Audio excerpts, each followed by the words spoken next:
देश पर सबसे लंबे समय तक शासन करने वाली कांग्रेस पार्टी से अब एक और कांग्रेस का बड़ा लीडर खुद को अलग कर सकता है और अपनी नई राजनीतिक पार्टी बना सकता है। जिस तरह की स्थितियां और जिस तरह का माहौल अभी कांग्रेस पार्टी में बना हुआ है, उसे देखते हुए ऐसा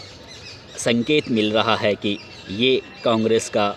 जो बड़ा लीडर है, जिसकी मैं आगे इस वीडियो में जिक्र करने जा रहा हूँ, हो सकता है वे बहुत जल्दी ही कांग्रेस से अलग होकर अपनी एक नई राजनीतिक पार्टी बना ले। और अगर वे इस तरह से कांग्रेस से अलग होकर अपनी अलग राजनीतिक पार्टी बनाते हैं तो आज़ादी के बाद वे एक ऐसे 65वें नेता होंगे जिन्होंने कांग्रेस पार्टी से अलग होकर खुद की पार्टी बनाई। 1885 में कांग्रेस पार्टी की स्थापना से लेकर अब तक यानी 2022 तक करीब 64 बड़े नेता कांग्रेस पार्टी से अलग होकर अपनी अलग राजनीतिक पार्टी बना चुके हैं। आज़ादी से पहले 1923 में चित्तरंजन दास ने स्वराज पार्टी की स्थापना की थी। उस समय के तत्कालीन कांग्रेस पार्टी के नेताओं से मतभेद के चलते 1939 में सुभाष चंद्र बोस ने भी महात्मा गांधी से उनके संबंध अच्छे नहीं थे, जिसकी वजह से उन्होंने अपनी एक अलग पार्टी बना ली थी। और जब देश आज़ाद हुआ तो उसके बाद भी नियमित रूप से कांग्रेस पार्टी के कई बड़े लीडर आंतरिक मतभेद के चलते कांग्रेस पार्टी से अलग होते रहे और अपनी राजनीतिक पार्टियां बनाते रहे। ममता बनर्जी, शरद पवार, अजीत जोगी और हाल ही में कैप्टन अमरिंदर सिंह, गुलाम नबी आज़ाद, ऐसे एक बहुत से लंबे नेताओं की लिस्ट है जो कांग्रेस पार्टी से अलग होकर अपनी अलग राजनीतिक पार्टियां बना चुके हैं। इनमें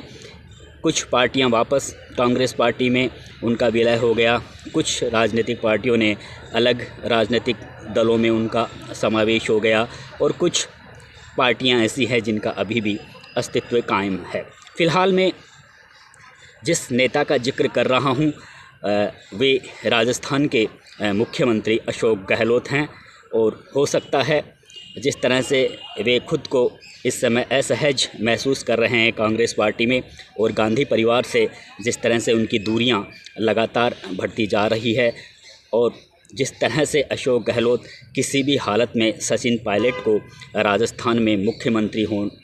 पद पर नहीं देखना चाहते, इन तमाम तथ्यों को देखते हुए ऐसा दिख रहा है कि हो सकता है आने वाले दिनों में अशोक गहलोत कांग्रेस पार्टी से खुद को अलग कर लें। हालांकि अभी सिर्फ कयास ही लगाए जा रहे हैं। वैसे अशोक गहलोत 50 साल से कांग्रेस पार्टी में सक्रिय हैं, गांधी परिवार के काफ़ी नज़दीक रहे हैं, भरोसेमंद नेता रहे हैं। चाहे इंदिरा गांधी हो, राजीव गांधी हो, सोनिया गांधी हो, तमाम कांग्रेस पार्टी के जो गांधी परिवार के सदस्य हैं उनसे उनके बहुत ही अच्छे ताल्लुकात रहे हैं, जिसकी वजह से वे तीसरी बार राजस्थान में मुख्यमंत्री रहे हैं। केंद्र में 3 बार मंत्री रह चुके हैं। कांग्रेस पार्टी में संगठन में भी कई बड़े पदों पर रह चुके हैं। लेकिन अभी कुछ दिनों पहले जिस तरह से गांधी परिवार से उनके संबंधों में खटास आई है, उसके बाद में लगातार संबंध सुधरने के बजाय बिगड़ते ही जा रहे हैं। अभी जिस तरह से हाल ही में राहुल गांधी की कर्नाटक में बेल्लारी में जो रैली हुई, उसमें भी जो मीडिया रिपोर्ट्स आ रही है उसमें यही बताया जा रहा है कि राहुल गांधी और अशोक गहलोत की वहाँ पे मुलाकात ज़रूर हुई, लेकिन राहुल गांधी का अशोक गहलोत के प्रति सकारात्मक रवैया नहीं था। जिसके बाद जब जनसभा हो रही थी, रैली हो रही थी बेल्लारी में, तो उसमें भी जो मंच सजाया गया था उसमें अशोक गहलोत और राहुल गांधी की जो कुर्सियां थी उनमें काफ़ी फासला था, काफ़ी अंतर था। अन्यथा अभी कुछ महीनों से ऐसा देखने में आया है कि कांग्रेस पार्टी का जब भी कोई बड़ा कार्यक्रम होता था तो राहुल गांधी अशोक गहलोत को अपने बिल्कुल बाईं साइड में या दाएं साइड में बैठाते थे। लेकिन कर्नाटक में अभी फ़िलहाल इस तरह की स्थिति देखने को नहीं मिली। और सभा के जब समापन हुआ उसके बाद भी अशोक गहलोत ने सिर्फ मल्लिकार्जुन खड़गे से ही मंच पर हाथ मिलाया, उनसे 1 सेकंड के लिए बात की। उन्होंने राहुल गांधी की तरफ देखा तक नहीं, राहुल गांधी से उन्होंने मंच पर बात भी नहीं की और वे सीधे मंच से उतर गए। तो ये दर्शाता है कि कहीं ना कहीं कर्नाटक में अशोक गहलोत और राहुल गांधी के बीच में जो बातचीत हुई है वह सकारात्मक दौर में नहीं हुई है, और हो सकता है राजस्थान में बहुत जल्दी ही ये जो चुनाव हो रहे हैं कांग्रेस पार्टी के राष्ट्रीय अध्यक्ष पद के, उसके बाद में हो सकता है अशोक गहलोत को राजस्थान से मुख्यमंत्री की कुर्सी से हटा दिया जाए। लेकिन अशोक गहलोत हार मानने वाले नेताओं में से नहीं हैं। उन्होंने अपना पक्का मन बना लिया है कि वे राजस्थान को नहीं छोड़ेंगे। अभी पिछले दिनों आपने देखा होगा कि जिस तरह से जो जयपुर में घटनाक्रम हुआ था, जयपुर में जो कांग्रेस पार्टी के हाईकमान के जो पर्यवेक्षक जयपुर में भेजे गए थे, और वहां पर मल्लिकार्जुन खड़गे, रोजर माकन के साथ जयपुर के जो कांग्रेस पार्टी के विधायक थे, उन्होंने वहां पर उनके साथ सही व्यवहार नहीं किया। विधायक दल की बैठक मुख्यमंत्री आवास पर बैठाई गई थी ऑब्जर्वर की ओर से, लेकिन उस बैठक में कांग्रेस पार्टी के विधायक शामिल नहीं हुए और उन्होंने अलग ही शांति धारीवाल के घर पर बैठक की। और इस मामले को लेकर सोनिया गांधी ने भी काफ़ी एतराज़ जताया था। और इस मामले को लेकर अशोक गहलोत जब सोनिया गांधी के यहाँ दिल्ली में पहुँचे तो उन्होंने बाकायदा वहाँ पर माफ़ी भी मांगी और ख़ुद की जिम्मेदारी भी ली कि वे इस तरह से कांग्रेस पार्टी के विधायकों को ऑब्जर्वर की मीटिंग के लिए एकजुट नहीं कर पाए, इसमें उनकी गलती है, और उन्होंने वहाँ पर माफ़ी भी मांगी। लेकिन दिल्ली में अशोक गहलोत ने माफ़ी मांगने के बाद अगले ही दिन या उसी दिन जब वे जयपुर आते हैं तो जयपुर में आकर उनके सुर बदल जाते हैं। उन्होंने जयपुर में मीडिया कर्मियों से साफ कहा कि कांग्रेस पार्टी के जो विधायकों ने जो समानांतर बैठक की थी ये उनकी अंतर आत्मा थी। कांग्रेस पार्टी के सभी विधायक उन्हें यानी अशोक गहलोत को अभिभावक की तरह मानते हैं और सभी विधायक ये चाहते हैं कि अशोक गहलोत पूरे 5 साल तक कांग्रेस मुख्यमंत्री रहें राजस्थान में। वे अशोक गहलोत को मुख्यमंत्री पद पर ही बने रहना चाहते हैं, बने देखना चाहते हैं। इस तरह की बातें अशोक गहलोत ने मीडिया कर्मियों को बताई और कहा कि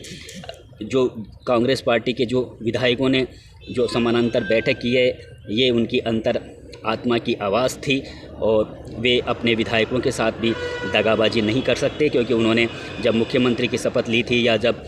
सरकार के समय जब संकट के बादल छाए थे तो तमाम कांग्रेस पार्टी के विधायकों ने उन्हें विश्वास दिलाया था, उन्होंने खुद विश्वास दिलाया था कि वे उनकी अभिभावक की तरह सेवा करेंगे। तो ये अशोक गहलोत का जो ये रवैया है, एक तरफ दिल्ली में जाकर वह सोनिया गांधी से माफ़ी मांगते हैं कांग्रेस पार्टी के विधायकों की ओर से जो कुछ ऑब्जर्वर को लेकर जयपुर में किया गया उसको लेकर वे क्षमा मांगते हैं, लेकिन जयपुर में वे अपने कांग्रेस पार्टियों के समर्थन में पूरी तरह से खड़े दिखाई दिए। तो ये उन्होंने पूरी तरह से सोच रखा है कि कांग्रेस हाईकमान की ओर से अगर उनके खिलाफ़ कोई गलत निर्णय लिया जाएगा तो वे पार्टी लीग से हटकर भी कोई कदम उठा सकते हैं। हालांकि अभी भी डॉक्टर सीपी जोशी के पास में 82-90 विधायकों के जो इस्तीफे अभी वहां पर मंजूरी के लिए अभी पेंडिंग पड़े हुए हैं। अभी डॉक्टर सीपी जोशी ने इन जो इस्तीफे हैं इन पर किसी भी तरह की कोई कार्रवाई नहीं की है। अगर डॉक्टर सीपी जोशी इन इस्तीफों को स्वीकार कर लेते हैं तो निश्चित रूप से मध्यावधि चुनाव होंगे, या फिर अगर कांग्रेस हाईकमान अशोक गहलोत को हटाकर अगर वहां पर सचिन पायलट को या किसी तीसरे व्यक्ति को वहां पर मुख्यमंत्री की कुर्सी पर बैठाते हैं तो निश्चित रूप से जो अशोक गहलोत के जो समर्थक विधायक हैं वे सरकार को गिरा भी सकते हैं, क्योंकि अभी भी बहुत से कांग्रेस पार्टी के विधायक अशोक गहलोत के समर्थन में हैं। हालांकि कांग्रेस हाईकमान के प्रति भी बहुत से विधायकों ने अपनी कृतज्ञता दिखाई है। बहुत से विधायक ये कह रहे हैं कि वे पूरी तरह से कांग्रेस हाईकमान के साथ हैं, लेकिन इस बात को भी नहीं झुटलाया जा सकता कि अभी अशोक गहलोत के मंत्रिमंडल में जो मंत्री हैं उनमें अधिकांश अशोक गहलोत के समर्थन में भी हैं, और इस तरह से अभी भी कम से कम 45 से 50 कांग्रेस पार्टी के विधायक ऐसे हैं जो अशोक गहलोत के समर्थन में हैं। तो अशोक गहलोत पूरी तरह से तैयार बैठे हैं कि अगर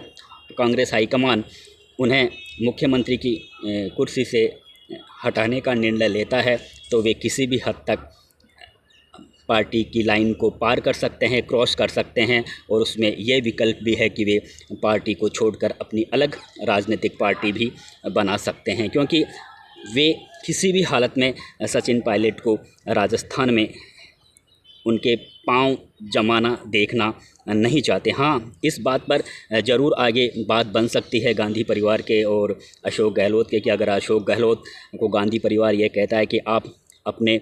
कोई तीसरा व्यक्ति बताइए जिसे हम मुख्यमंत्री के कुर्सी पर बैठाएं, तो निश्चित रूप से इसमें डॉक्टर सीपी जोशी का नाम सबसे ऊपर हो सकता है। डॉक्टर सीपी जोशी को लेकर अशोक गहलोत अपनी सहमति भी प्रदान कर दें, लेकिन ऐसा दिख नहीं रहा, क्योंकि राहुल गांधी पूरी तरह से सचिन पायलट को राजस्थान में मुख्यमंत्री बनाने का निर्णय ले चुके हैं। और राहुल गांधी एक ऐसे नेता हैं, अगर एक बार उनके मन में जो बात आ जाती है, जो निर्णय वे अपने दिमाग में सजा लेते हैं, उसे वे पूरा करके ही रखते हैं। इसलिए डॉक्टर सीपी जोशी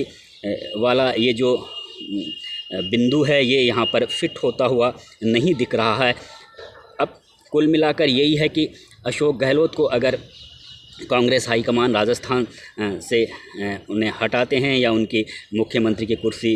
लेते हैं वापस, तो निश्चित रूप से राजस्थान में कांग्रेस पार्टी में बिखराव के हालात हो सकते हैं, क्योंकि इसमें कोई दो राय नहीं। अशोक गहलोत 3 बार राजस्थान के मुख्यमंत्री रहे हैं, यहाँ पर उनकी अच्छी पकड़ है, उन पूरे प्रदेश भर में उनके अच्छे समर्थक भी हैं। तो एक बार फिर से यहाँ पर कांग्रेस पार्टी में बिखराव के हालात पैदा हो सकते हैं। जहाँ तक देखा जाए, अशोक गहलोत इस बार गांधी परिवार को लेकर उनके मन में भी काफ़ी खटास आ गई है, क्योंकि अभी आपने देखा होगा कि पहले तो जयपुर में जिस तरह से ऑब्जर्वर ने जो मीटिंग बुलाई थी, उसमें कांग्रेस पार्टी के विधायकों ने उस बैठक में शामिल नहीं लिया। तो यहाँ पर ये निश्चित था कि कहीं ना कहीं अशोक गहलोत की ओर से भी विधायकों को ये आशीर्वाद था कि आप इस तरह का कदम उठाइए। हालांकि ये सिर्फ कयास ही लगाए जा रहे हैं, लेकिन ये विधायकों को पहले ही उनके दिमाग में ये बात आ गई थी कि अजय माकन सचिन पायलट के लिए ही एक लाइन का प्रस्ताव बनाने के लिए यहाँ आए हैं। इसीलिए उन्होंने समानांतर बैठक बुलाई और वे ये सोचते थे कि अगर इस तरह से बैठक बुलाकर अगर अपना कुछ प्रस्ताव पारित करवाते हैं तो निश्चित रूप से जो गांधी परिवार है वह उनके प्रस्ताव पर गंभीरता से विचार करेगा। लेकिन यहाँ पर जो विधायकों ने जो गेम खेला था, चाहे वे शांति धारीवाल हो, महेश जोशी हो, महेंद्र धर्मेंद्र राठौड़ हो, ये उनका जो प्लान था ये यहाँ पर पूरी तरह से सफल नहीं हुआ और इसी बात को लेकर गहलोत और गांधी परिवार के बीच में थोड़ी और दूरियां बढ़ गई। इसके बाद में जिस तरह से हाल ही में अभी जयपुर में इन्वेस्ट समिट का जो आयोजन हुआ, उसमें गौतम अडानी पर वो जो राजस्थान सरकार की ओर से जो इन्वेस्ट समिट का आयोजन किया गया वह पूरी तरह से गौतम अडानी पर ही केंद्रित रहा। गौतम अडानी से आगामी 5-7 साल में 65,000 करोड़ रुपए इन्वेस्ट कराने की जो प्लानिंग है राजस्थान गवर्नमेंट की, काफ़ी हद तक इसमें अशोक गहलोत को सफलता मिली है। और इसमें कोई गलत भी नहीं है कि राजस्थान के मुख्यमंत्री होने के नाते अगर उन्होंने अडानी को राजस्थान में इन्वेस्ट करने के लिए राज़ी किया है तो ये उनकी एक राजनीतिक कुशलता ही मानी जाएगी। लेकिन यहाँ पर ये सवाल भी बड़ा आकर खड़ा हो गया है कि राहुल गांधी जो कांग्रेस पार्टी के पहले अध्यक्ष रह चुके हैं, वर्तमान में उपाध्यक्ष हैं, और वे लगातार 3-4 साल से जिस तरह से गौतम अडानी को लेकर केंद्र सरकार की बराबर घेराबंदी करते रहे हैं, पीएम मोदी और गौतम अडानी के बीच मित्रता की बातें कहते हैं और हर सभाओं में वे इस बात का ज़रूर जिक्र करते हैं कि केंद्र की मोदी सरकार गौतम अडानी और अंबानी बंधुओं को गलत तरीके से फ़ायदा दे रही है। तो इस तरह के उनके भाषण हुआ करते थे और अपने भाषणों में गौतम अडानी और अंबानी बंधुओं को वो जमकर कोसा करते थे। लेकिन अब उन्हीं गौतम अडानी को जिस तरह से इन्वेस्ट समिट में अशोक गहलोत ने स्वागत किया, सम्मान किया, गौतम अडानी और अशोक गहलोत ने भी एक दूसरे की जमकर तारीफ़ की। तो इस प्रकरण में भी कहीं ना कहीं राहुल गांधी बैकफुट पर आए हैं। पहले सोनिया गांधी ने जो ऑब्जर्वर जयपुर में भेजे थे, उसमें सोनिया गांधी को अशोक गहलोत से एक तरीके से राजनीतिक मात खानी पड़ी। यहाँ पर गौतम अडानी के मामले में राहुल गांधी को थोड़ा बैकफुट पर होना पड़ा। और अभी हाल ही में जिस तरह से मल्लिकार्जुन खड़गे कांग्रेस पार्टी के राष्ट्रीय अध्यक्ष पद के लिए जो कांग्रेस पार्टी का जो चुनाव प्राधिकरण है उसकी ओर से गाइडलाइन जारी की गई थी कि अगर पूरे देश भर में कोई विधायक दल का नेता होता है, पीसीसी चीफ होता है या प्रतिपक्ष का जो पार्टी का कोई नेता है होता है, वो सार्वजनिक रूप से बयानबाजी करके किसी उम्मीदवार के समर्थन में वोट की अपील नहीं कर सकता। लेकिन यहाँ भी अशोक गहलोत ने पार्टी लाइन से हटकर पार्टी लाइन के नियमों की अवहेलना करते हुए उन्होंने सोशल मीडिया में मल्लिकार्जुन खड़गे का समर्थन करने के लिए एक वीडियो जारी किया। तो आप इस बात का मतलब भी अच्छी तरह से समझ सकते हैं कि अशोक गहलोत अब अपनी शर्तों के आधार पर कांग्रेस पार्टी में अपनी ज़मीन तलाशने का काम कर रहे हैं, अपना वजूद कायम करना चाह रहे हैं। वे कांग्रेस पार्टी के नियम और शर्तों के आधार पर अब काम करते हुए आगे नहीं बढ़ रहे हैं। वे अपने शर्तों पर, अपने समझौते के आधार पर, अपने बुद्धि विवेक के आधार पर वे निर्णय कर रहे हैं। आप समझ सकते हैं कि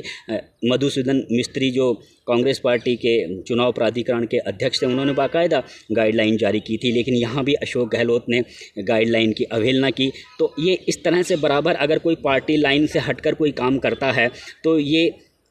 पूरी तरह से ये बात साधारण बुद्धि रखता है वह व्यक्ति भी समझ सकता है कि कहीं ना कहीं अशोक गहलोत अब खुद को कांग्रेस पार्टी में असहज महसूस कर रहे हैं, या वे खुद कुछ इस तरह का रास्ता तैयार करते हुए दिख रहे हैं ताकि पार्टी उनके खिलाफ कोई कार्रवाई करे, या फिर वे खुद कांग्रेस पार्टी में एक तरीके से नीति नियम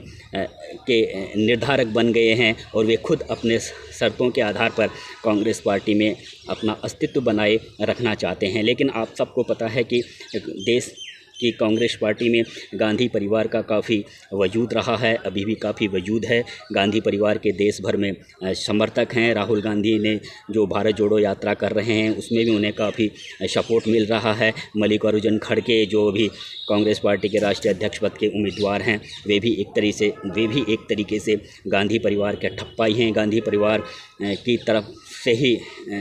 उन्हें हरी झंडी मिली है और गांधी परिवार की ओर से ही वे एक तरह से प्रत्याशी हैं और आने वाले दिनों में मल्लिकार्जुन ही कांग्रेस पार्टी की कमान भी संभाल सकते हैं और उनकी पूरी तरह से इस मामले में जीत भी निश्चित है। तो ये आप